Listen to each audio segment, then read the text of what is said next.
দুইটা সাইড দিয়ে দেখো একটা এলিমেন্টকে ধারণ করে রাখছে। আজকে তোমাদেরকে এইচটিএমএল ট্যাগ সম্পর্কে একটু ধারণা দিব এই শর্ট ভিডিওতে। আশা করি তোমাদের ট্যাগ নিয়ে যদি কোনো কনফিউশন থাকে এখন ক্লিয়ার হয়ে যাবে। প্রথমেই এটা জানতে হবে যে এইচটিএমএল ট্যাগটা কি। এইচটিএমএল ট্যাগ হলো এইচটিএমএল ভাষার সুনির্দিষ্ট নির্দেশের কিছু কিওয়ার্ড ওয়েব পেজ ফরম্যাটিং এর কাজে ব্যবহার করা হয়। ট্যাগ দুই প্রকার: কন্টেইনার ট্যাগ, এমটি ট্যাগ।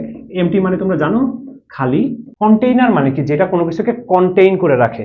এটা হচ্ছে কোনো একটা ট্যাগের ওপেনিং ট্যাগ।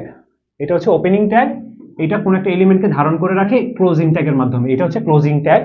আর এমটি ট্যাগ হলো এটা ওপেনিং ট্যাগ আছে কিন্তু কোনো ক্লোজিং ট্যাগ নাই। সংজ্ঞা হিসেবে যদি বলি কিভাবে হবে, কন্টেইনার ট্যাগ হলো যেই ট্যাগের ওপেনিং ট্যাগ আছে এবং ক্লোজিং ট্যাগ আছে এবং কোনো একটি এলিমেন্টকে ধারণ করতে পারে, তাকে কি বলা হবে? Container tag. আর এমটি ট্যাগ হলো যেটার ওপেনিং ট্যাগ আছে কিন্তু কোনো ক্লোজিং ট্যাগ নাই, সেটাকে বলা হবে এমটি ট্যাগ। আমি যদি এক্সাম্পল দিই, ধরো আমার হাতের দিকে যদি তোমরা তাকাও, এটা হচ্ছে আমার ওপেনিং ট্যাগ আর এটা হচ্ছে তোমার ক্লোজিং ট্যাগ। আচ্ছা, আমি দুইটা সাইড দিয়ে দেখো একটা এলিমেন্টকে ধারণ করে রাখছি, এটা একটা এলিমেন্ট ধারণ করে রাখছি। তাহলে যেই ট্যাগের ওপেনিং ট্যাগ আছে, ক্লোজিং ট্যাগ আছে এবং মাঝখানে কোনো একটা এলিমেন্টকে কি করতে পারে? ধারণ করতে পারে, তাকে বলা হয় কন্টেইনার ট্যাগ। আবার দেখো যেই ট্যাগের ওপেনিং ট্যাগ আছে কিন্তু কোনো ক্লোজিং ট্যাগ নাই, ধারণ করতে পারবে? পারবে না, তাহলে সেটা হবে এমটি ট্যাগ।